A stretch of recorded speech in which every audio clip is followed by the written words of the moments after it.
पश्येतां पाण्डुपुत्राणाम् आचार्यमहतीं च मुं व्यूढं द्रुपदपुत्रेण तव शिष्येण धीमता।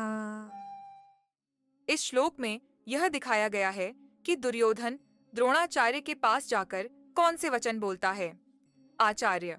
द्रोण को आचार्य कहकर संबोधित करने में दुर्योधन की ऐसी भावना दिखती है कि आप हम सभी के, कौरवों और पांडवों के आचार्य हैं, इसलिए आपके मन में किसी के प्रति पक्ष या आग्रह नहीं होना चाहिए। तव शिष्येण धीमता। इन शब्दों का प्रयोग करते हुए दुर्योधन की भावना यह है कि आप इतने सरल हैं कि आपने आपको मारने के लिए पैदा हुए धृष्टद्युम्न को भी अस्त्र शस्त्र की विद्या सिखा दी। द्रुपद पुत्रेण। इस शब्द को कहने का अर्थ यह है कि आपको मारने के उद्देश्य से ही द्रुपद ने याज और उपयाज नामक ब्राह्मणों से यज्ञ करवाया, जिससे धृष्टद्युम्न उत्पन्न हुआ। वही द्रुपद पुत्र धृष्टद्युम्न विपक्ष की सेना में सेनापति के रूप में खड़ा है। दुर्योधन द्रुपद पुत्र कहकर द्रोणाचार्य के साथ जो वैर था, उस वैर भाव को याद दिलाने के लिए द्रुपद पुत्रेण शब्द का प्रयोग करता है। पांडुपुत्राणाम एतां व्यूढ़ां महतीं चमू पश्य।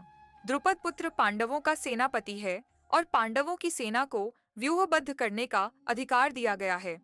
यदि पांडवों को आपसे स्नेह होता तो वे आपको मारने वाले को सेनापति नहीं बनाते। यह सब जानते हुए भी उन्होंने उसे ही सेनापति बनाया है।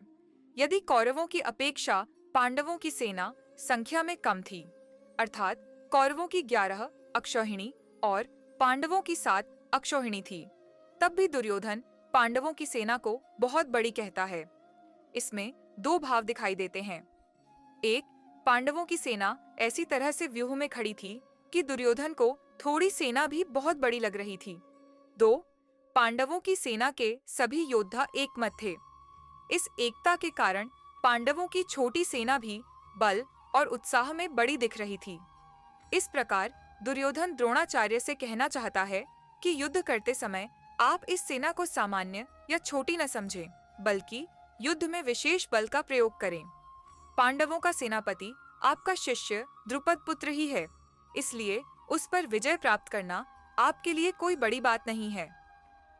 एतां पश्य कहने का तात्पर्य यह है कि पांडव सेना युद्ध के लिए तैयार खड़ी है, इसलिए उस सेना पर हम कैसे विजय प्राप्त कर सकते हैं, इस विषय में आपको शीघ्र निर्णय लेना चाहिए। इस प्रकार दुर्योधन द्रोणाचार्य से पांडवों की सेना को देखने का आग्रह करता है। अगर आपको हमारा वीडियो पसंद आया हो तो कृपया चैनल को सब्सक्राइब करें और बेल आइकन दबाना न भूलें, ताकि आपको हर नया अध्याय सबसे पहले मिले।